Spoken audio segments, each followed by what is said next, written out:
This is Ready, Set, Reiki, a podcast about Reiki and all energy work, from the curious beginner to the seasoned master teacher, welcoming all systems, all lineages, all levels.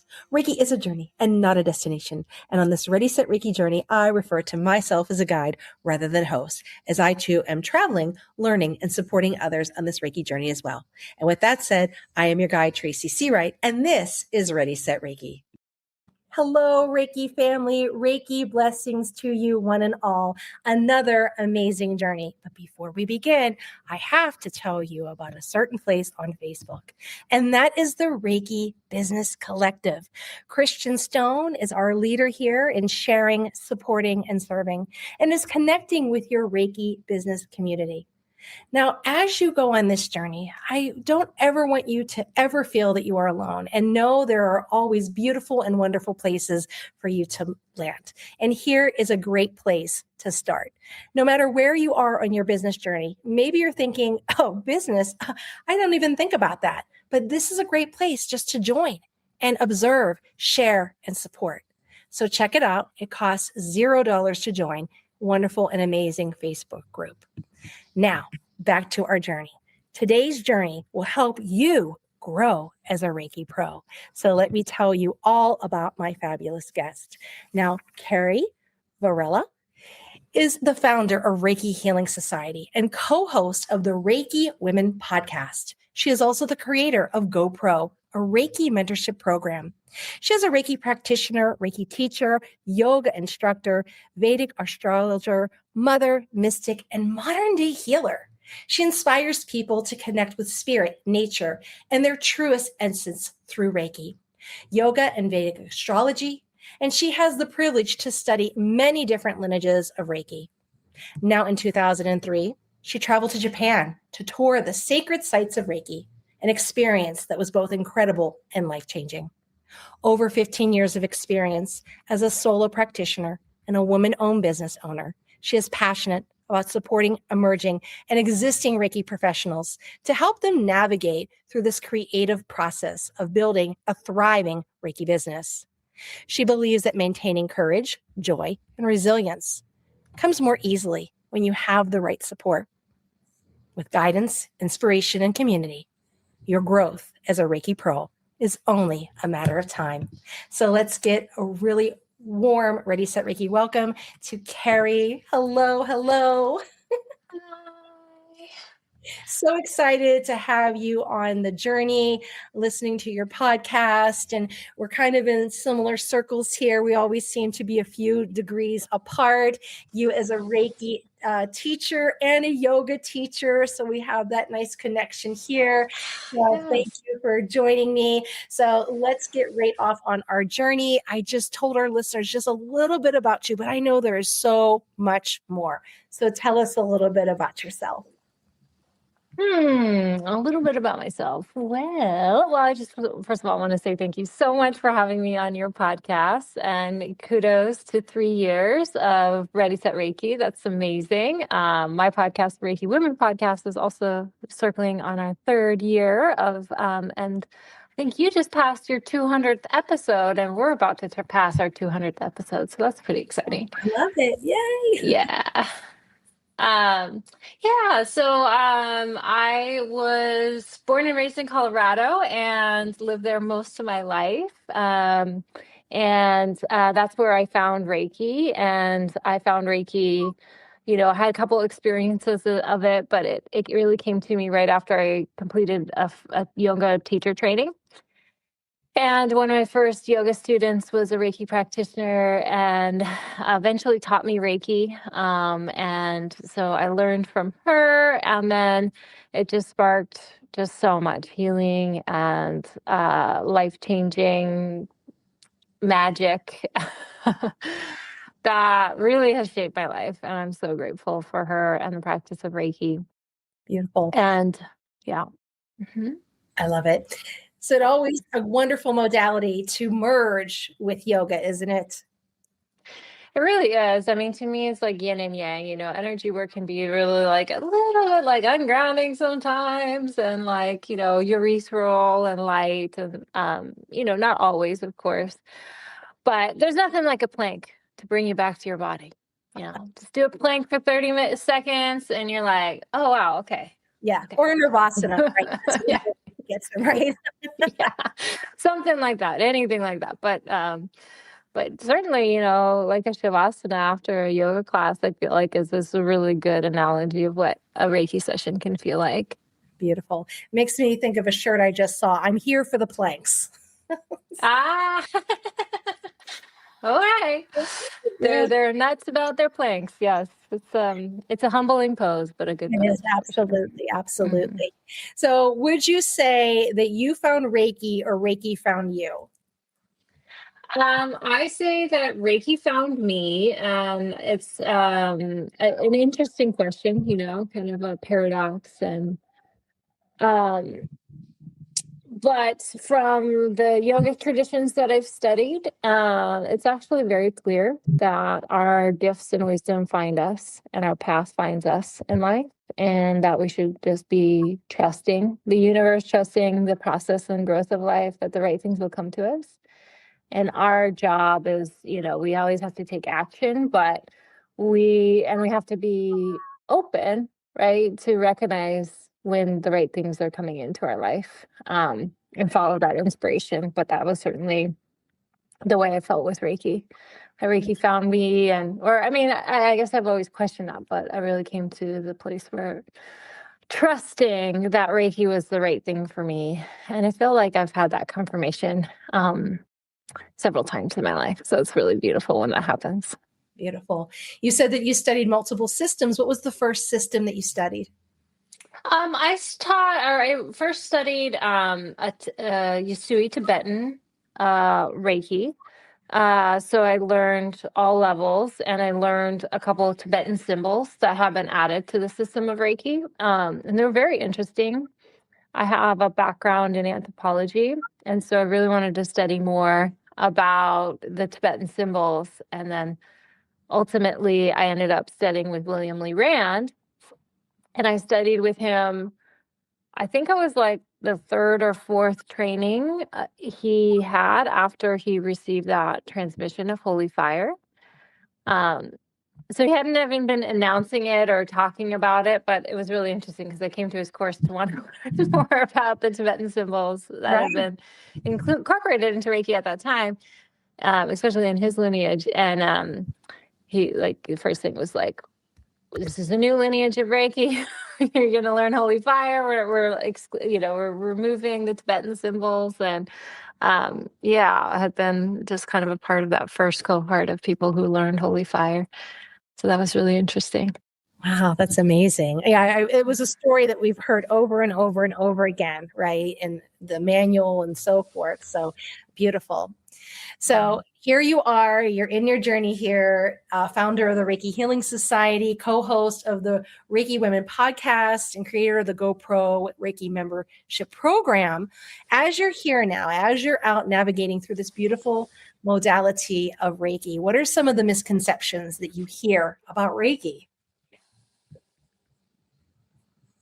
I think a big misconception often is that Reiki is like equivalent to spiritual mediumship.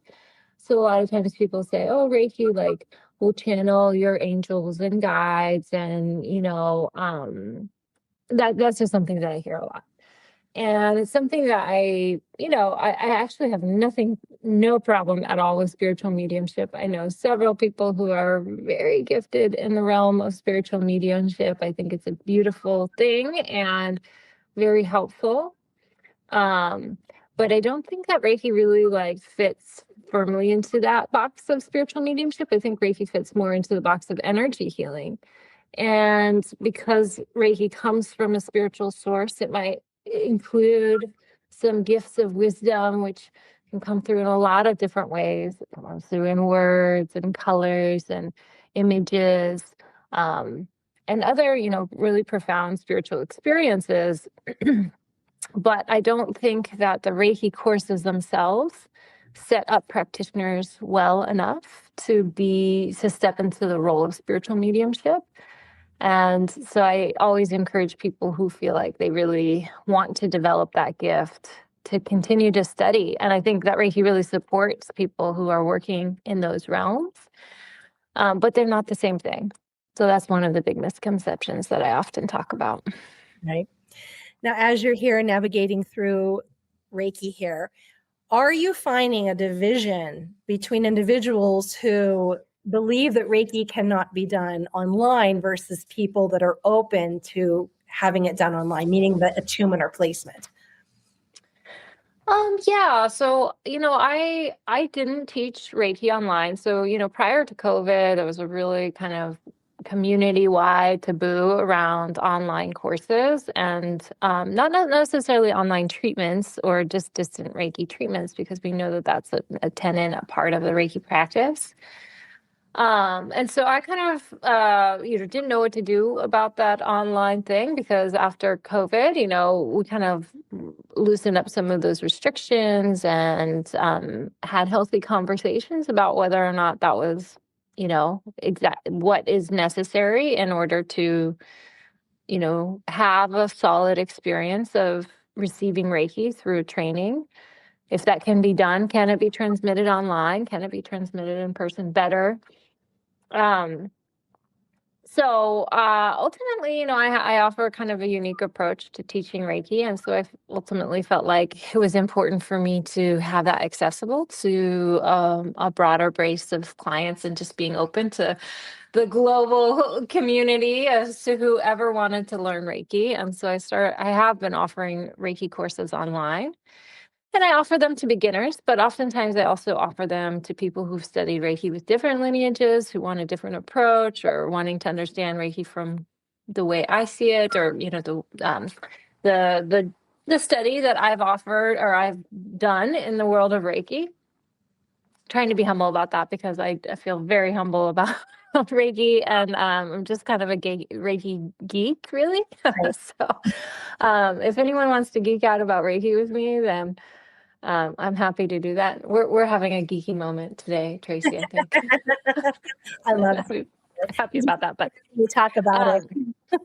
yeah, so to me, it's really about the client, the student. I want them to feel confident. I want them to develop a sense of confidence. I think there's nothing more disempowering than taking a Reiki course and leaving it and being like, what the heck was that? I don't even know what I did and what I learned or whatever. But now, I can do Reiki, but not feeling confident to use it. So I just always want to ensure that's not how my clients walk away from a course. And if they feel more confident by doing it in person, then I'm going to encourage them to go that route. If they feel a lot of confidence working with me online, then I am more than happy to share.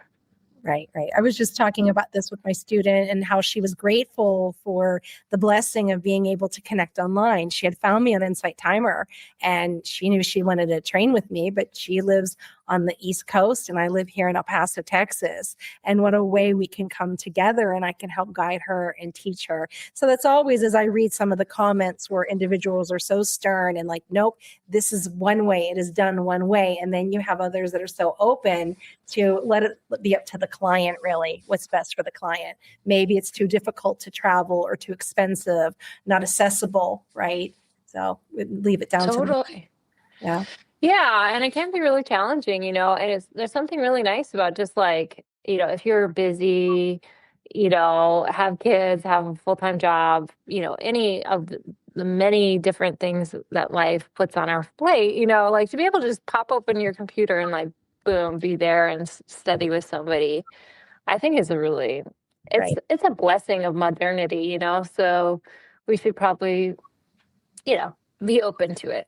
Right. I always ask the question, and I asked this once in a group, and I had said, if Azui was alive today, would he have a podcast? Would he have a YouTube channel? Right. And it just went nuts. People were like, no, absolutely not. I'm like, but he was guided by the energy. We don't know. And then they brought up about the Gakkai. Yeah, but there's been several presidents who, what would Azui done at this time if he was here in 2026? Right. Yeah. Makes you wonder. Yeah. No, that's a good question. I think that's really insightful, and we know that Usui only taught really a Japanese audience. Yeah. When he taught Reiki. And so it'd be very interesting to see too, like what he would have thought was important to share with a Western audience or somebody from a different culture than his own. Yeah. But it's something to think about, right? With modern times. Absolutely. So what do you wish your younger self knew about Reiki?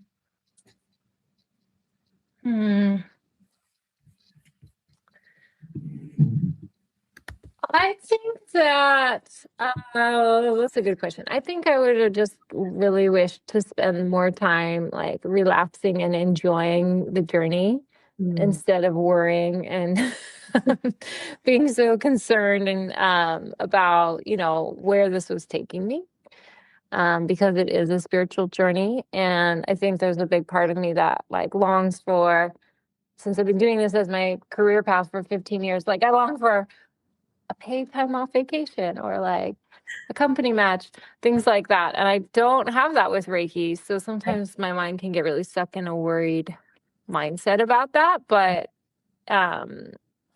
Reiki has helped me manifest amazing things in my life, and I'm so grateful for it. And I wouldn't be the same person that I am without Reiki in my life. And so I just wake up every day grateful for it. And I have a little kiddo asking me about something. Okay, baby, I'm on my call right now, so I can't help you with it right now. Why don't you, can you find something else to do? Okay, great. I forgot to tell you that I have kids at home, so it will be an interesting live experience. But when it is time for you to get an energetic tune-up, what are some qualities that you look for as a practitioner? I just, I look for somebody, I usually want to feel a sense that Reiki is guiding me to the right person, right? And so if I feel drawn to somebody's work, I just always want to feel there's like a sync, like, yeah, like a green light, go, like, let's, engage in that kind of relationship with a person. So I have the opportunity to be in touch with so many amazing and gifted spiritual people. I'm always so curious about how they approach their work. And there's probably just actually, I mean, I feel so blessed. I have more people in my life that I could receive from than I probably need. So I also just sometimes have to be like, it's nothing personal with you, but right now, I getting my self-care, taken care of through a specific person, or I'm doing it in a certain way. But I change it up quite a bit, for myself. I don't always go to the same person, and I always don't work with the same modality. So sometimes I do acupuncture, sometimes I do Reiki, sometimes I do massage or body work, sometimes I do counseling, sometimes I do spiritual mediumship. There's just a lot of different things that coaching. I've worked with coaches, so I always just love working with practitioners who, have develop themselves as healers, and they always have something wise to share with me. So beautiful. 15 years of experience, founder of the GoPro Reiki membership program. What advice would you give to someone who's just entering this spiritual work? Well, I'd say that Reiki chose you, or your work is choosing you, right? And that it's an invitation. It might seem like a challenge or a problem, but it's really an opportunity. It's an opportunity to step into a new role. It's an opportunity to expand yourself. And so a lot of times when I work with my mentorship clients, they find certain aspects of building a Reiki business very easy and surprisingly easy. They're like, oh, wow, that was much easier than I ever thought it was going to be. Like, whether it be like creating more reels on, Instagram or TikTok, or just other surprising aspects of the business. But then there's typically one or two places where it is hard. It is hard. It's deep internal work where you kind of have to confront places where you feel disempowered, places where you don't feel like strong inside of yourself, or it asks you to take on a new skill that is not easy to take on. I know for me, it was writing. Writing was always just like, it's something that I wanted to learn. Like, and I felt like, oh, like I could write, in my 20s or whatever. I was like, I could write a book one day. I can really see myself like writing more and all of this. And now I write quite a bit for what I do, but it never comes easy. I have to work at it. And I often tend to be really self-judgmental and self-critical about the writing that I do. But then actually, there's times where I can look back at the work that I've done and be like, damn, Carrie, that was really good. Like, it was really good. Good job. And so I kind of applaud myself. And so I always love it when my mentorship clients kind of get into those sticky places. And as long as they're willing to persevere through it, they usually gain something really, really amazing from it. And they can be really proud of all they did. Beautiful. Thank you for sharing that. And talking about that book you wanted to write, what books do you recommend? What books do I recommend? Okay, well, one of my favorite books about the system of Reiki is The Japanese Art of Reiki. It's written by Bronwyn and Fronstein. And it's really the first chapter that is so helpful because it gives you such an incredible view into the Japanese culture and the elements of the Japanese culture that really came in to the practice of Reiki.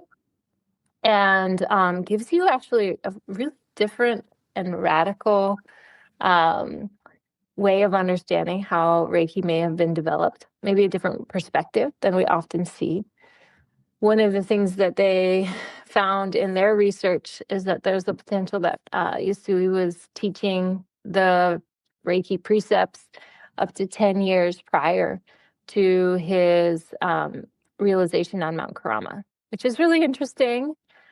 I'm not sure if that's true or not. There's been some debate, some fairly geeky Reiki debate, whether or not he started teaching Reiki or something akin to the precepts, at least earlier than Reiki.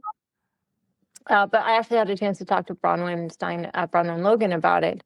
And she said, things just don't happen overnight. And I think that that's really true. When you think of like really something, a big breakthrough happens, it comes from the small efforts that you make day by day, and like they culminate, and then poof, something really big comes of it. Right. Yeah, I love that. And, as we have our manuals out there in the world with Justin B. Stein releasing some information, on Uzui Sensei's resume, it's going to shift a little bit our history and our writing. So it should be fascinating to see when the manuals change what's written there. Absolutely. Yeah, we should change the history when we know better, and not be stuck in a certain way of understanding things, but be willing to be open and informed when new information comes our way. Right. When I was on Mount Karama, I ran into somebody, Olaf Braun, who is a Reiki historian. I think he's German. And he was there on the mountain with us, and he was like, I'm going to show you something really special. And we're like, oh, what?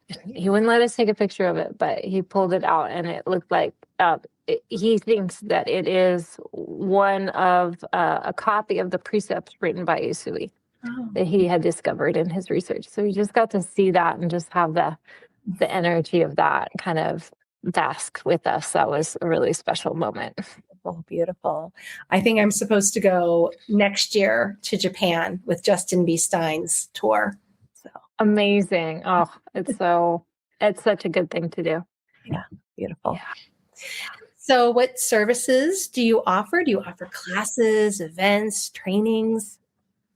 Yeah, so I offer so many different things. My Reiki business is such a creative outlet for me, and I love that about it. So it's always changing. There's always something new, but I have a course that I call Financial Foundations, Developing 7 Income Streams for Healing Arts Professionals. And so in that course, what I try to guide you through is how to develop up to 7 of income streams. But here's the thing, if you're a very creative person or if you learned a lot of modalities, I've met so many people who are like, I got more than 7 income streams, right? Like there's always something, we always have so many ideas, but maybe not as much time in the day to actually implement those ideas. So I typically use the structure of 7 income streams. I don't always have all 7 of them going at once. Usually it's throughout the year, and then certain things kind of highlight more during certain times and so forth. But the main income streams are Reiki treatments. So I offer Reiki treatments weekly, online and in person. I offer Reiki courses. So I'm trying to streamline how I offer them, but typically 2 or 3 times a year I'll offer public courses. And then I often do one-to-one trainings with folks as well. I teach yoga classes. I have 3 yoga classes on my schedule right now. And I just love teaching yoga and need to move my body that way. So it's so nice to have that in my flow. I make handcrafted malas. Malas are meditative tools, so you can use a mala. It's a necklace that I make with crystal or gemstone beads. So I sell them at several retailers in my area. And then I sell them online and things like that. So I'm always making a mala in the evening or whatever, for friends and things like that. And then, of course, the GoPro with Reiki mentorship program. So that's been a big birthing baby process, but it's a 12-month container. I'm thinking about changing it the next time I offer a new class in the mentorship program, but it's really meant to help you, move systematically through the process of building a Reiki business, and it's not something you can do overnight. So I like to have that longer container. I've done tons of business courses with like 3 weeks or 6 weeks or 2 months or, whatever. And it's like, I get so busy doing this thing that I have no time to implement what they are teaching me. And then, part of that is just a bunch of different offerings I've been creating to help people work into, building their Reiki business or healing arts business. And then my new baby on top of all of this is Vedic astrology. So I've been studying Vedic astrology now for a couple years, and started offering readings. And so looking deeply into people's charts and helping them kind of figure themselves out from the cosmos. It's quite exciting. So Beautiful. Where can we find you if we want to connect with you? Yeah, you can find me on the Reiki Healing Society.com, and all things Reiki Healing Society. So I have Instagram, Reiki Healing Society. I have a website, the Reiki Healing Society, and I also have a Facebook group called the Reiki Healing Society Training and Mentorship for Reiki Professionals. And it's been really exciting. That group has really started to grow recently, and we just went over 1,000 members. And I just let in like 25 people just today, and it's like been like a day since I let people in. So it's been really exciting to see that group growing. Beautiful. Do you offer your yoga classes online or in person? I mostly offer my yoga classes in person. I really want to teach more online. It's just a factor of time, energy, and I have a few pre-recorded classes that I've taught before. And I really want to open that up, but it's not here yet. So maybe one day. And you have a podcast. Where can we find that? Oh, yes. Well, if you ever want to just geek out about Reiki, find us at the Reiki Women Podcast. That's a podcast that I am the co-host along with Michaela Daystar and Bronwyn Logan. And we offer, a unique perspective in the world of Reiki, really speaking to Reiki from its Japanese origins. But, beyond that, our podcast is really about amplifying women's voices within Reiki. And Reiki is predominantly practiced by women. And yet it seems that women aren't often in the place of leadership within Reiki communities, although I think that's changing. And yeah, I think as women Reiki practitioners, we have unique challenges that we face. And so it's a space where we talk about all of those things. And it's not just for women, just as a reminder, it's not for women. It's actually for anybody. And it encourages us to listen to women, to learn from women, because we have so much to share. Beautiful. And there's something of a summit, I believe, in April. What's that? Well, it's something that you are part of, Tracy, too. So, yes, our good friend Christian Stone is offering our third annual, I think, Reiki Business Summit. And that is such a fun gathering. It's a weekend-long summit. There's going to be talks from Mary Raposo. In fact, me and Mary Raposo are going to be talking about attracting your ideal clients. Ricky Friedman's going to be there. Kathleen Johnson. Tracy Seawright is there. Pam Allen LeBlanc and Karen Kaig, and of course, Christian Stone. What's your topic, Tracy? I forget. Mine is networking. Pam and I will be talking about networking. Oh, so good. So good. I love networking. It's so fun. Yeah. And fun fact, Karen Kaig is my International Center of Reiki mentor. Oh, amazing. She's a great mentor. Oh my gosh. I love her. She has the best sense of humor. And I swear to God, if you can't have a sense of humor in healing, then you've lost the point. So whenever I listen to her, she always just cracks me up and it just makes me so happy. So I can't wait to learn from her. Beautiful. All right. Well, that ends the first part of our journey. I'm going to guide you to the second part, which are questions from listeners and from Reiki students. So here we go. Number one, why do you no longer feel called to be a Reiki master or to use the term master? Yeah, so I never really felt completely comfortable with the term. I technically became a Reiki master. I took my first Reiki 3 course in 2010, I want to say. And I was like, oh my God, I'm a Reiki master. But, it didn't really mean anything. And that kind of just felt a little cliche. And I ultimately realized that I wasn't really a Reiki master in the full sense of the word until 2014 when I taught a first class of 2 Reiki 3 students. So that technically, I believe, is when you can call yourself a Reiki master. So I adopted the term, even though it didn't feel like the greatest, but primarily because it was just the status quo within the Reiki community. In 2020, there was a lot happening in the world, COVID, a lot of other different things, but within my yoga community in particular, there was a lot of discussion, conversation, and even conflict around the idea of cultural and spiritual appropriation within yoga and what that might mean. What it means when we use a healing art that comes from another culture, in particular ones that have been colonized. And ultimately, it inspired me to take a course on decolonizing my yoga practice.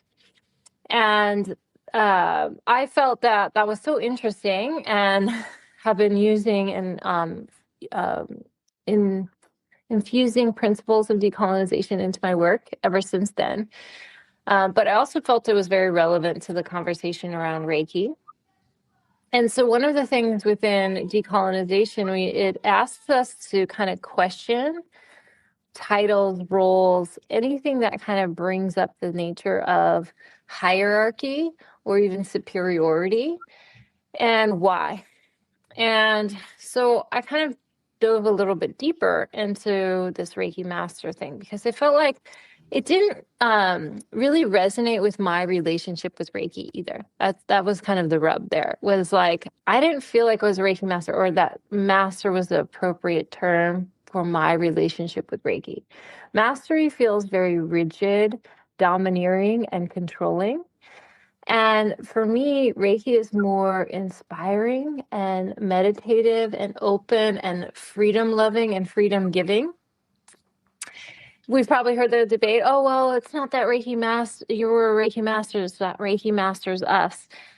I don't like that either. I mean, I'm a traditionalist by nature, but I'm also not one that likes rules or rigidity. And I think that a real spiritual practice should be empowering. It should be uplifting to ourselves, but without power over other people. And I also think that my relationship with Reiki,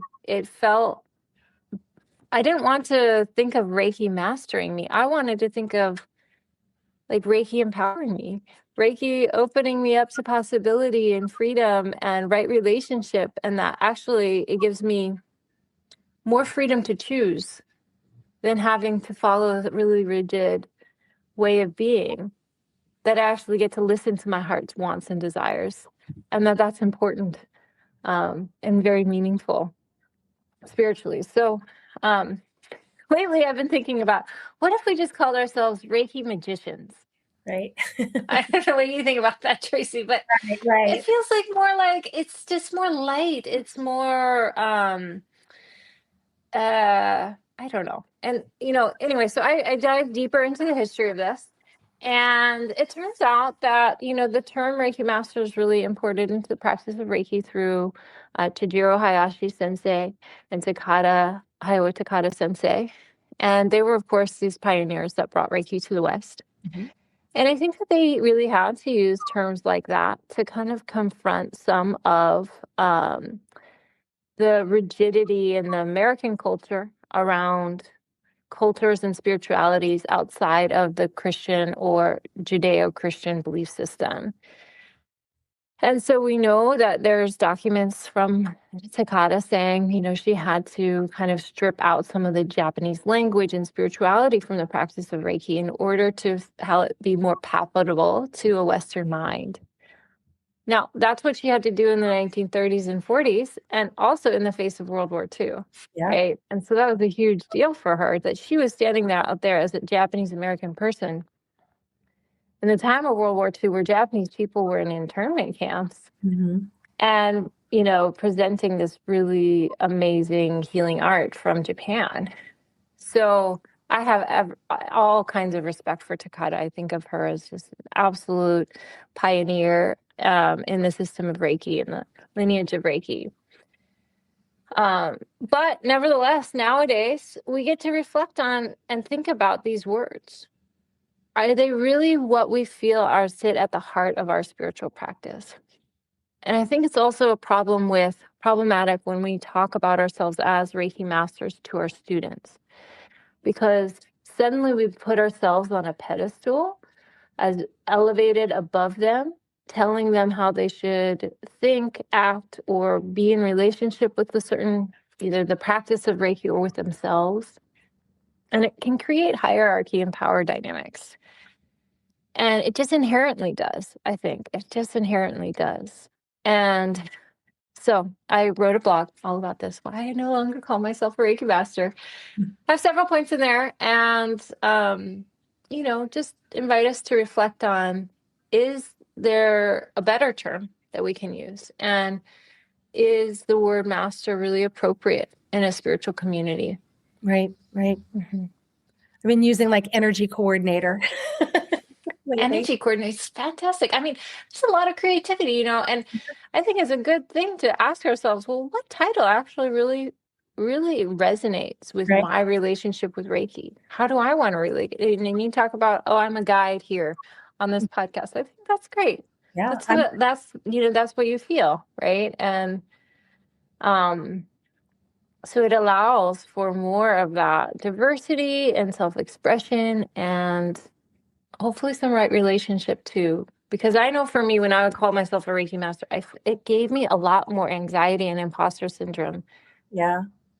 And I think that was exactly what Takada had to face too. And so she had to really elevate herself as this enlightened being or this master of this healing art. Sure. And I think she was, no doubt. But I don't know if we need to broadcast that. I don't know.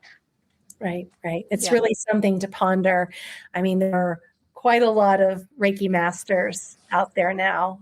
I was talking a story about how a gentleman watched a YouTube video And in 20 minutes, he thought he was a Reiki master. And he went here and taught some of the people at the business and said, I can attune you. I'm a Reiki master, thinking from 20 minutes of a YouTube video. So it's quite interesting. Well, yeah. And that might relate. I think I know what the next question is. So maybe I'll feed that into, Oh. into the next question. The next question is, you just mentioned it, that you took a course on it. Why is spiritual and cultural appropriation an important issue in the world of Reiki? Yeah, so I'll give you a quote of what spiritual and cultural appropriation is. It's a power dynamic that members of a dominant culture take elements from a culture of people who've been systemically oppressed by that dominant group. And cultural appropriation is about ignorance, where members of a dominant culture may unknowingly be commodifying or exploiting aspects of a marginalized culture without fully understanding the historical, social, spiritual significance of that healing modality. And that commodification can perpetuate stereotypes, perpetuate racism, trivialize sacred practices, and create erasure of cultural heritage for oppressed groups.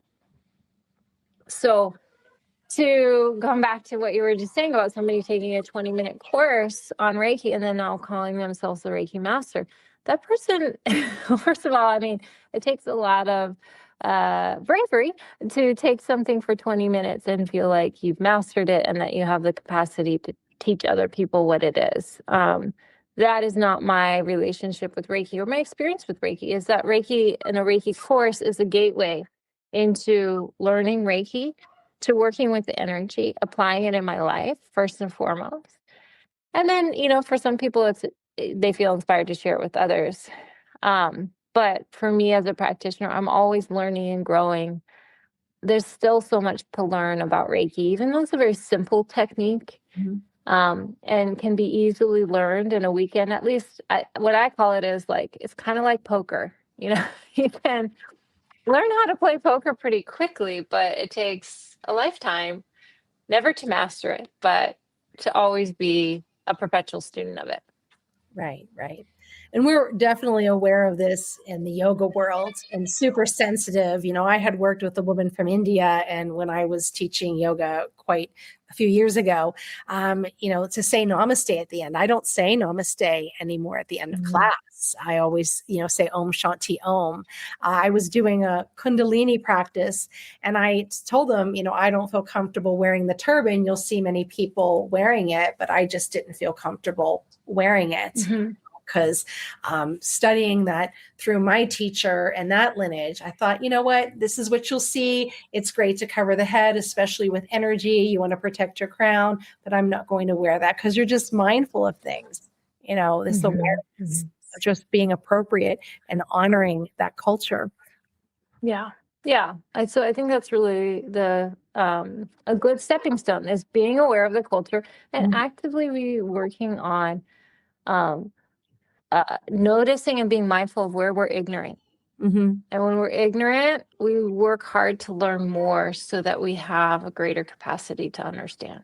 Right. And I was just talking to my yoga class last week about how it's kind of been whitewashed in a way, where it's now about fitness and getting into all of these kind of shapes. And it was really about calming the fluctuations of the mind, and that you have these 8 limbs and all this history behind it. So don't necessarily focus too much on the asana, because that's the 3rd limb, right? You have all these yamas, and all these other things to incorporate as well. But they're coming thinking, what they see, oh, I got to go in this way, and these misconceptions about it. Like, I have to be flexible and I have to get into a handstand. I'm like, no, not at all. Mm-hmm. Yeah, totally. I mean, there should be spaces for that, and I think yoga can be a really good exercise, but it's not really for exercise too. It is, like you said, calming your mind, integrating body, mind, and spirit. Yeah. And it has so much philosophy. And so if we really love yoga, whether we're a teacher or practitioner of yoga, we should learn more about it, and have some respect for where it came from and why. Right. I always tell them it's not a workout, it's a work in. Oh, that's a great word. I love that. Yeah. Number 3, what inspired you to create and offer the GoPro with the Reiki membership program? Yes. So it's not a membership program, just to say it's a mentorship program. Mentorship. Um, and that's totally fine. Um, so I felt very unsupported in my journey with Mhm. Reiki. Like I always felt like I was just kind of in the forest of my own intuitive experience.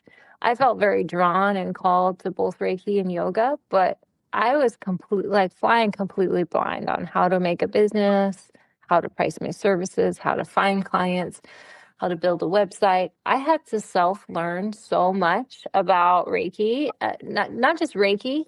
And I wish I could be spending all my time doing just Reiki or yoga or whatever, but unfortunately I spent a lot of time marketing. I spent a lot of time uh, building systems. I spent a lot of time on my email list. I spent a lot of time writing, which is all good exercises for me. And of course I'm learning from that too. So it's good soul work in its own way. But I just really felt like there was a deep need to have more mentorship in the process and the journey becoming from, taking Reiki 3, really feeling inspired to offer Reiki as either a career path or, just something that you do on the side. And I didn't see anybody else really offering that. And I think we can see if we look back at Reiki in Japan and the Japanese culture, like you would have never been given the green light go to be a Reiki practitioner with just taking one course. Like they have this kind of cultural expectation of apprenticeship, of continuing to learn and grow from a teacher from a period of time. Now, that can also be gatekeeping, that can also be abusive. So I want to name that. But I think that there is a healthy need for people to be supported on the journey to become practitioners. And that is really the inspiration for the GoPro with Reiki mentorship program. So it's a 12-month container. I teach you how to align your business with nature. So it's built on 6 different modules that we repeat, and each of the modules correlate with the 6 healing elements. And I connect that back to some of the origins of Reiki. So really try to bring forward more of that Japanese perspective in the course as well. But of course, just also being in community and making time every month, a couple times a month, to be in the Reiki practice, to be together and working through our challenges as Reiki practitioners. It's been really awesome, Tracy, to see some of the graduates and what they're doing now after the program, and just see the inner transformation that has been happening is awesome. Beautiful. I love that. In the system that I studied of Azui Rahiho, we had a level 1, a level 2, and a level 3 made you a master practitioner. And I had to apprentice for an entire year to become a teacher in that lineage. Yeah. Quite I interesting. think that's interesting. That's cool. I mean, that's awesome that you did that. And it's awesome that your teacher set up something to support you, Yeah. Because I think go ahead. We had things like you had to create a Reiki talk. You had to do so many hours of Reiki sessions. You had to read books. Yeah. Yeah. Yeah. Really cool. Cool. And So I'm sure that really supports you as a practitioner today, right? I mean, I think it did. Yeah. And so that kind of helped me. And I was able to audit several classes. So I was able to see what worked in doing the trainings. And from that lineage, we had to write our own manual. So we had to take that information and create our own manual. So it was diverse, So, yeah. Interesting. Cool. So that was our last question. As we've been talking, is there something that you've forgotten or something you want to share? The floor is yours. Oh, well, I just can't really, I think coming back to the Reiki Business Summit, I really wanted to spend more time talking about that. I felt bad we just mentioned it in the middle of it. My kid says that he loves me. Yay. But no, the Reiki Business Summit, I'm just really excited for this gathering. And it's just having been a part of it last year and then participated in it the year before. It's just so good for us to come together. The light that we shine and share together in community, it's life-giving, and it will supercharge you and super empower you. So I'm excited about it and really excited to be there with you, Tracy. And here's the information again. It's April 18th to the 19th. That's 11 a.m. to 5 p.m. Eastern Time. Christian Stone and our buddy Christian does also have a podcast as well. So check that out if you're interested. All right. Where can we find you again to get in touch? So you can find me on the Reiki Healing Society, all one word.com. You can find me on Facebook, Reiki Healing Society, or the Facebook group. And then you can find me on Instagram as well. Yeah. Well, thank you, Carrie, for joining me on this journey. All that you're doing, all the magical and wonderful things, and finding time to join me on this journey. I really appreciate it. Absolutely, Tracy. Thank you so much for having me. All right, my beautiful listeners, if you want your question featured on the podcast, reach out, www.readysetreiki.com. Check me out on social media, and maybe your question will be featured on the podcast. I'm Tracy Seawright, and this has been Ready, Set, Reiki.